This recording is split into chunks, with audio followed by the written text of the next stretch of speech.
Je suis accompagné à ce moment par le porteur de ballon des Argonautes de Toronto, Asnel Robbo.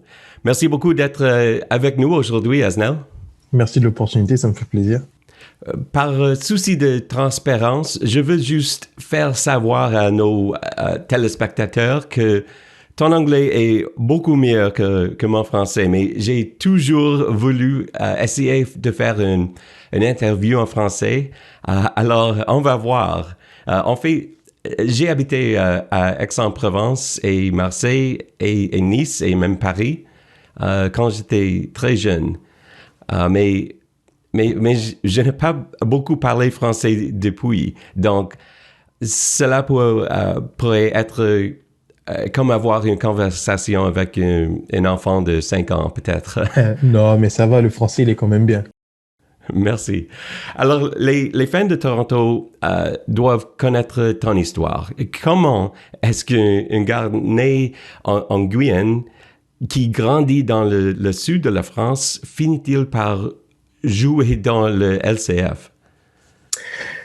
J'ai eu un parcours dans le sport assez mouvementé, c'est-à-dire que très jeune, j'ai commencé par le soccer et j'ai joué au soccer pendant une bonne dizaine d'années, de 10 à 18 ans environ.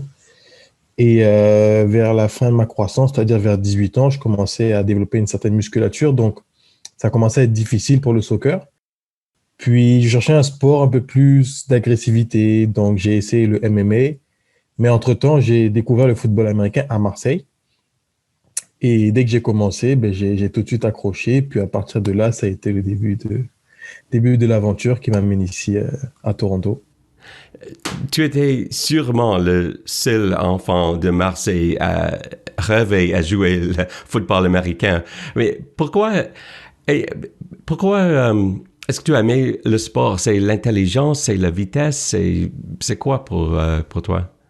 C'est principalement la vitesse. C'est parce que le football américain, j'ai vraiment découvert, j'ai commencé en 2011, je pense. Et un an auparavant, j'ai vu la finale de Super Bowl avec les Saints, lorsqu'ils ont gagné avec Reggie Bush. Et j'ai vraiment aimé Reggie Bush, donc je me suis dit, c'est un sport qui pourrait être intéressant. Oui, vraiment. Plus tard, j'étais à l'université à Marseille, au moment où je cherchais un sport, puis il y avait un ami dans ma classe qui en faisait. Et il m'a dit, ah, tu devrais essayer, t'aimerais ça. Puis effectivement, j'ai aimé ça. Puis ça a été vraiment comme le début d'une passion chez moi. Est-ce que tu as étudié dans un cégep à Québec? Ah oui, je suis venu au cégep de Thetford Mines en 2014. 2014. Et ça, c'est quelque part entre la ville de Québec et Montréal? Je ne sais pas exactement où ça se trouve, mais c'est dans le coin de Québec. C'est à 1 heure de route de Québec. C'est un peu dans la campagne, donc je me souviens plus de la région exactement, mais c'est très, très éloigné. Et Donc, c'est pas Marseille. non, c'est pas Marseille. Soudainement, les chaussettes sont les bas. C'est moins 15 dans l'hiver. La bière est 9%. Euh, tu as dû te sentir comme tu étais sur une autre planète, non? Un petit peu, parce on est arrivé le soir vers 21 heures. Donc là, on a pris la route pour rejoindre les dorms. Donc, le soir, ce qui m'avait vraiment marqué, c'était l'odeur de la campagne, les animaux. Donc, je savais pas vraiment où j'étais, mais je savais que c'était la campagne. Et vraiment, le dépaysement, c'était au réveil le matin où là, on a vu, il y avait des mines, c'était la campagne, c'était vraiment silencieux. Et on était à 5 minutes du terrain de foot, il y avait vraiment des belles installations. Donc, niveau football, c'était bien pour se concentrer, puis il n'y avait pas de distraction, donc c'était le top. Oui, bien sûr. Pas exactement comme Montréal. C'est ça, exactement. Le Québec est comme le Texas du Canada au sujet de football. C'est sérieux.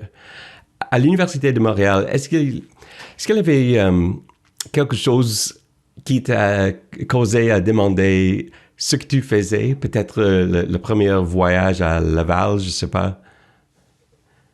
Euh, Ça m'est plus arrivé au cégep de Tedford parce que on faisait beaucoup de longs voyages et on allait jouer avec des équipes qui étaient vraiment éloignées, vraiment dans le fin fond du Québec. Donc là, on découvrait vraiment la culture québécoise. Puis les gens aussi, le rapport aux gens, ils étaient surpris de voir des Français. Ils se demandaient ce qu'on faisait là, pourquoi on jouait là. Mais à l'université, Montréal, c'est tellement une grande ville qu'il y a beaucoup de mélanges culturels que ça surprenait pas trop les gens de voir quelqu'un qui vient de France jouer au football. Surtout qu'il y en avait déjà eu quelques-uns de Français qui étaient passés au Carabin, de ce que j'ai appris. Donc, ils n'étaient pas vraiment surpris. C'était plus au cégep que les gens étaient surpris, surtout qu'on était fort. Donc, ils n'aimaient pas trop ça aussi que des Français soient au cégep, qu'on soit meilleur, qu'on gagne tout. Donc, c'est plus là qu'il y a eu un choc, je dirais. Moi, je t'ai vu jouer. Alors, moi, je sais, tu peux jouer. Mais est-ce que, est-ce que tu crois que tu battes contre un stéréotype parce que tu n'es ni Canadien ni Américain? C'est sûr que il y a toujours ce stéréotype, même dans la ligue, entre les Canadiens. C'est pas le stéréotype, je dirais, mais comme une lutte entre Canadiens et Américains, puis il faut toujours se prouver pour pouvoir jouer. Et là, en tant qu'Européen, on arrive, Français, les gens, ils ont toujours une appréhension. Mais une fois que tu es sur le terrain, ce qui m'a vraiment marqué, c'est qu'une fois que tu es bon, tu es bon. Si tu sais jouer au foot, tu sais jouer au foot. Puis après, tout le monde apprécie de voir quelqu'un qui vient de France qui sait jouer au foot, quelqu'un qui vient d'Allemagne jouer au foot. Donc, je pense que les gens, ils apprécient. C'est sûr qu'après, si sur le terrain, tu n'es pas très bon, ben, ils vont rien dire. Mais si tu es bon, tu es bon. Je trouve que c'est ça que j'aime aussi dans le foot, c'est que tout se règle sur le terrain. On peut avoir les a priori, tu peux être maigre, tu peux être gros, tu peux être... Peu importe, mais si tu sais jouer, tu sais jouer. Puis on oublie vite les stéréotypes et les préjugés. Il y a probablement des hommes comme toi en Italie, Japon, en Russie qui ne sera jamais découvert. Et comment est-ce que le SCF peut-être peut changer le processus de repêchage et dépistage mondial pour que les athlètes peut pas passant entre les mailles de filet? Mais je pense qu'il y a déjà un bon processus qui est mis en place, puisque là, ils organisent plusieurs combines et de camps de sélection dans chaque pays. Et de ce que j'ai pu observer, à chaque fois, c'était les meilleurs de chaque pays qui étaient invités. Donc après, je dirais que si le projet continue à se développer, et là, vraiment, on va dans tous les pays du monde, on peut découvrir des talents un peu comme ils font aux États-Unis avec le projet qui a un NFL où ils ont des joueurs qui viennent d'Australie, du Brésil, des quatre coins du monde. Je pense que si la LCF continue sur la lancée, ça sera meilleur.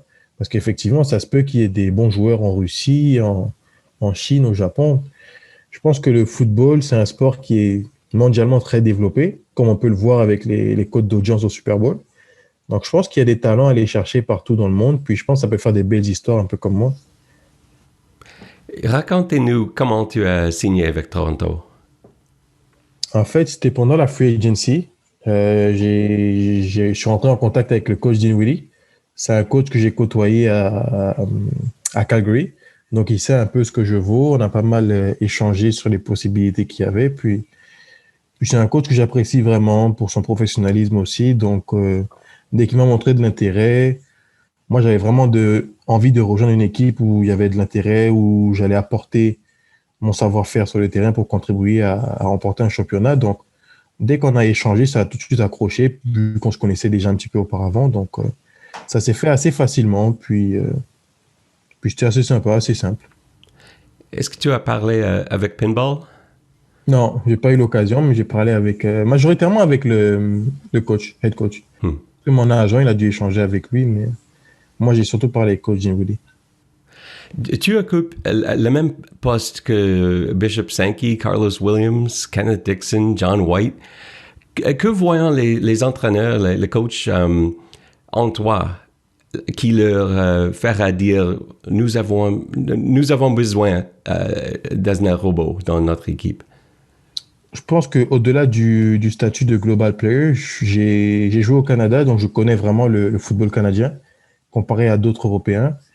Et je peux vraiment être une force sur les unités spéciales et aussi en tant que running back. Donc, je suis quelqu'un d'assez versatile.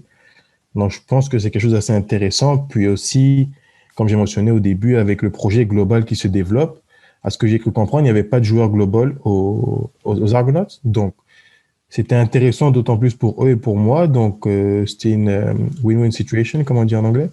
Donc, c'était intéressant. Et je pense qu'aussi, les running backs, on a pas mal le même profil un peu. des running backs assez rapides, entre 5-8, 5-10. Bon, je pense que c'est vraiment, ils cherchent vraiment à créer une belle harmonie pour le jeu au sol. Asnel, tu as été très généreux de ton temps cet après-midi. Merci beaucoup. J'ai hâte de te voir sur le terrain cet été. Alors, j'espère que ça passe. Merci beaucoup. Merci beaucoup et bonne chance. Merci beaucoup.